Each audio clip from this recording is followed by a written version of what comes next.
The occupation in Gaza وين؟ Strip. بقطاع غزة؟ ينتهي إلى لا بتكلم عن كل No, I'm talking about all Palestine lands, right?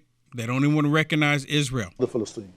كل الأراضي الفلسطينية. Does that mean annihilation of Israel? Yes, of course. يعني زوال إسرائيل. طبعا وجود إسرائيل غير منطقي. The existence of Israel is illogical. وجود إسرائيل هو البقاء. The existence of Israel is what causes all that pain, blood, and كل هذه tears. الآلام والعذابات والدموع والدماء هي إسرائيل مش إحنا. It is Israel, not us. We are the victims of the occupation. إحنا Period. ضحية الاحتلال. نقطة وآخر السطر. لذلك ما حدا يلوم.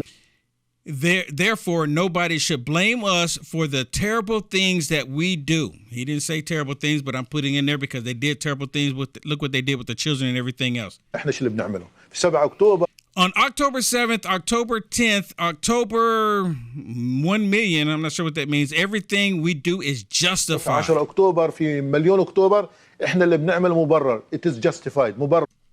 He said everything is justified. Now, the reason I want to show you that is because I want to show you this, where they're actually saying they're calling for Israel to do a ceasefire. You notice they never asked Palestine to do a ceasefire in the United Nations. They're not even asking Palestine to do a ceasefire. Why not? Because Palestine does not exist. There is no state called Palestine. So they can't address the prime minister of Palestine, the leader of Palestine, because there's no nation called Palestine. But they deliberately target Israel the same way they target us in America as law-abiding citizens when it comes to Second Amendment. Is a ceasefire needed now? I think it is, at least in the context of both sides agreeing. For example, the release of those who have been kidnapped should be part of this, immediate release. That should be the beginning of it.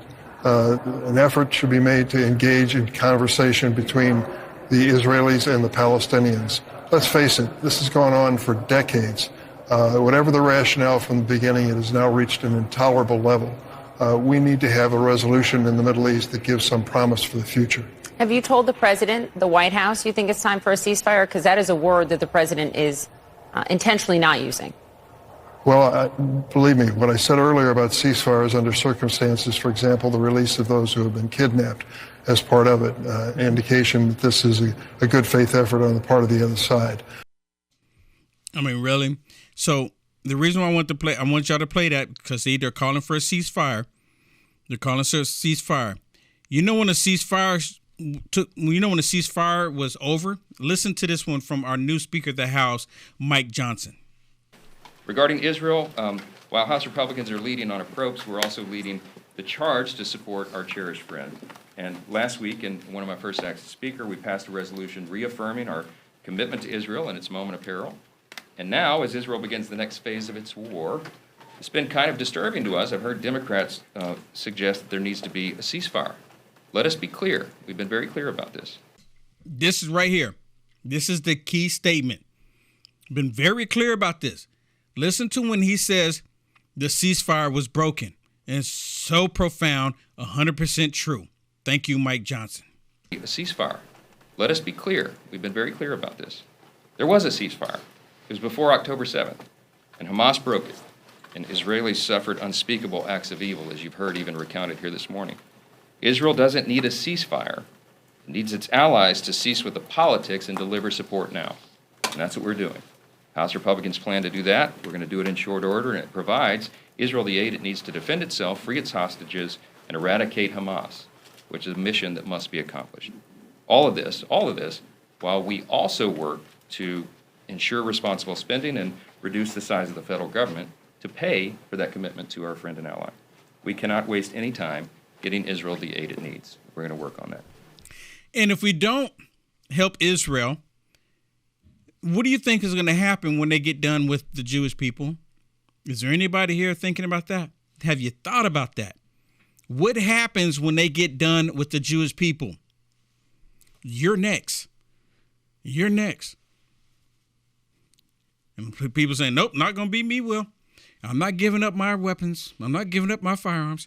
And you shouldn't. And you shouldn't. If anything, you should be getting more rounds so you can protect your family. Not to go on the offensive, Not yet, at least, right?